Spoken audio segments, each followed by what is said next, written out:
All right, guys, back on this S63. We have a 2012 model that we're working on here, S63 AMG car. And at this juncture, we're about midway through the job, and this is what I've got so far. We've already went ahead and pressure washed the engine cavity here. Everything's nice. We don't have any grease and oil to deal with. And everything will be going back in here nice and clean. We have the hood also. We had to pressure wash this whole thing here. It was looking a little tired, a little ugly, a little dirty.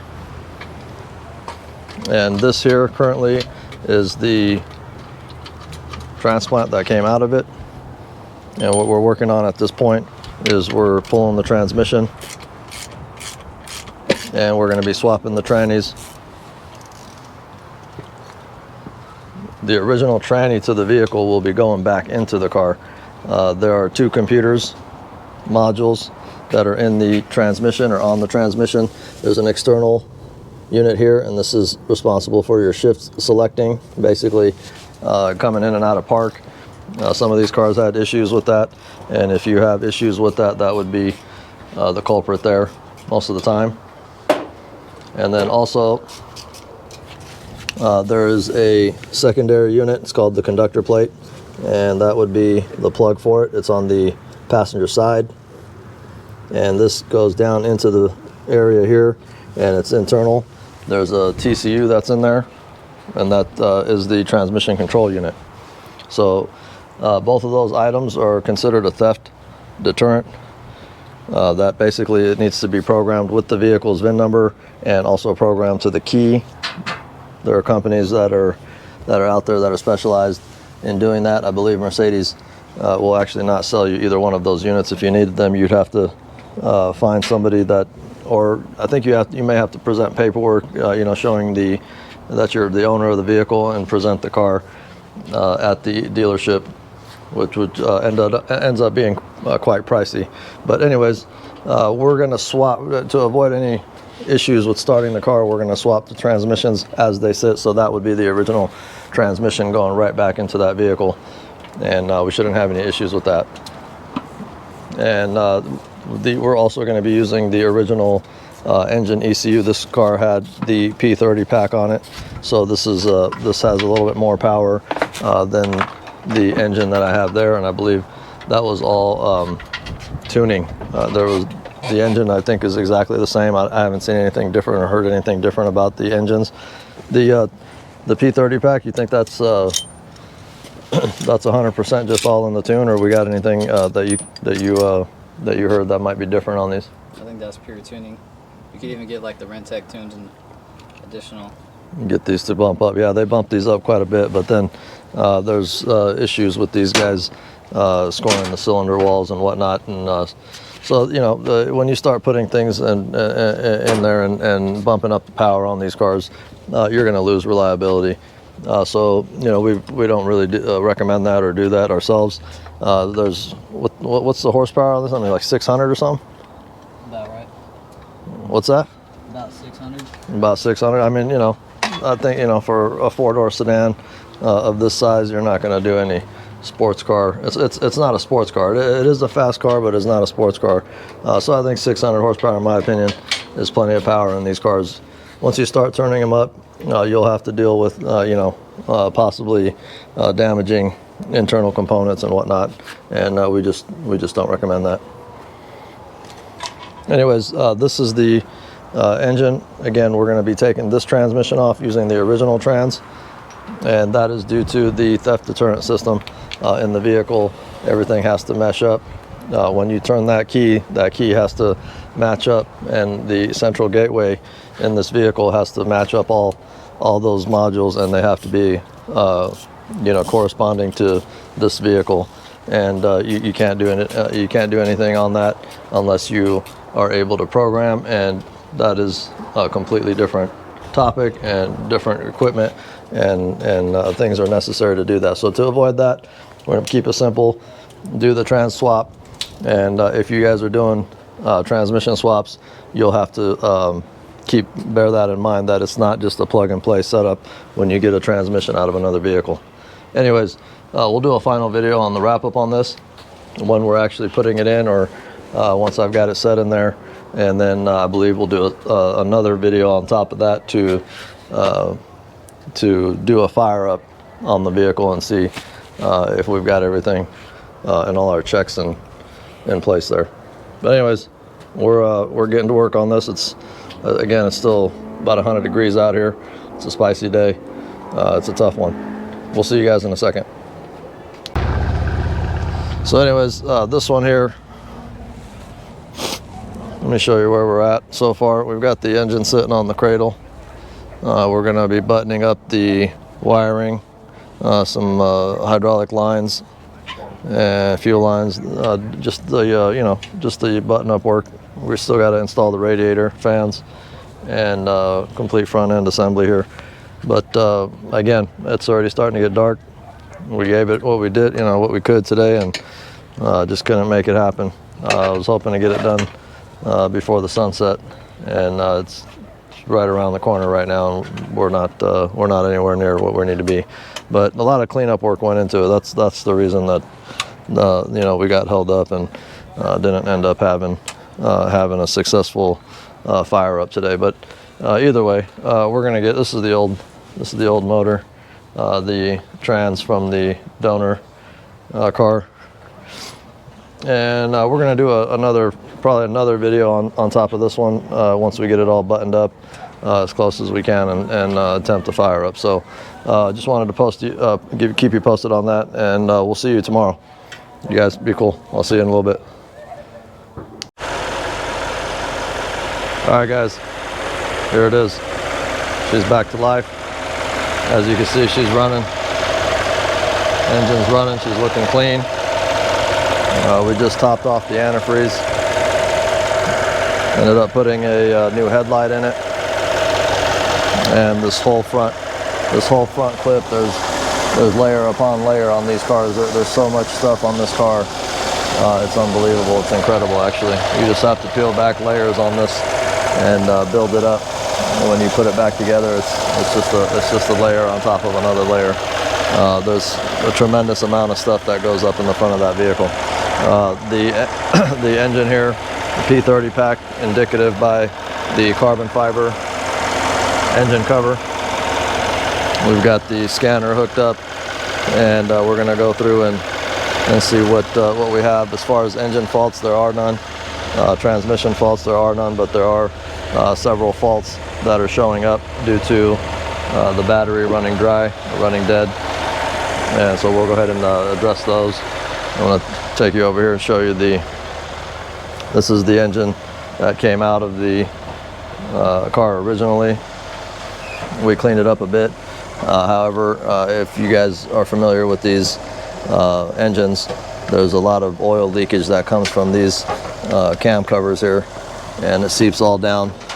It goes down this whole side here on one side, and it covers the alternator on one side, and then on the other side it comes and seeps down all on the water pump and down in here and gets down to the AC compressor, and then eventually down to the oil pan.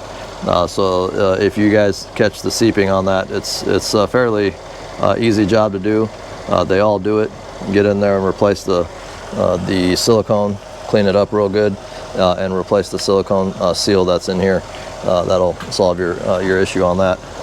One thing that we did notice, and don't know why, however, this is the infamous solenoid that controls it's the oil pump solenoid, and it controls the high and low pressure on that. And somebody looked like they did a little bubblegum work on it.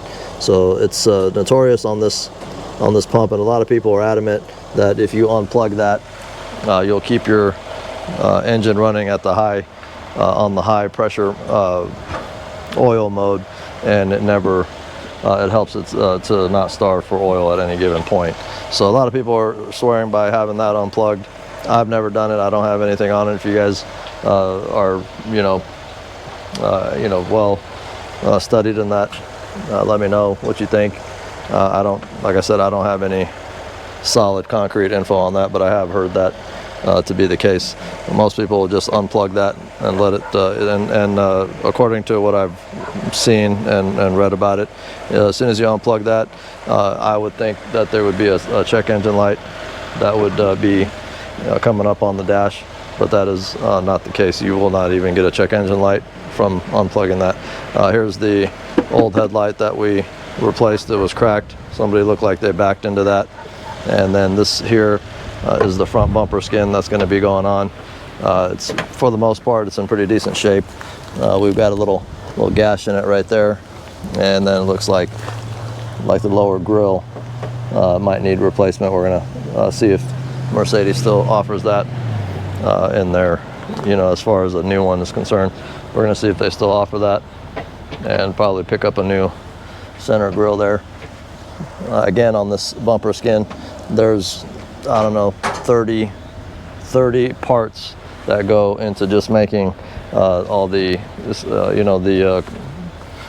back end of that bumper filler, filled in. I mean, you've got your LED lights here, you've got your foam support there, you've got wiring, you've got braces and brackets here, you've got sensors, you've got the wiring to the sensors, then you've got the side marker lights, then you've got the little skeletal on both sides there that help reinforce. These are all separate pieces. I mean, just looking at that, I could probably count a solid 20 pieces, maybe even more. So there's a lot that goes into these cars. It's not as simple as pulling off and on a bumper skin and a foam reinforcement. This fender, we had pulled it off. I don't know how I'm going to be able to pick this up on camera. Sometimes the black's hard to reflect. There you go. It doesn't reflect. So there's some damage to this fender here. This is an aluminum fender. We already have the replacement. It's coming off of this vehicle here. You're pulling that right now? Yes, sir. All right. So we're going to take this fender, put it on the other vehicle. It's already black, as you can see, so no need for paint work. And then I think what we're going to do is also replace this side as well, because both of these fenders happen to be PPF'd. And we're going to go ahead and put them on this car. This fender, of course, there was damage. Can you shut this car down for me? Cooling fan kicked into high gear, so we're going to shut it down so that it doesn't affect the audio here.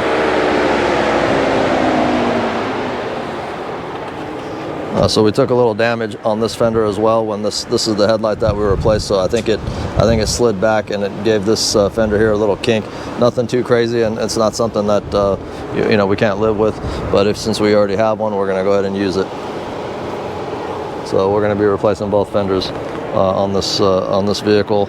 The front bumper, we're going to work on that a little bit and then be putting that on. Once we do those two items, fenders and the front bumper, this car is ready to run. She's ready to go. Like I said, I might have to look into some fault codes that are in here. As far as, like I said, mostly the fault codes that are coming up are due to the battery running dead.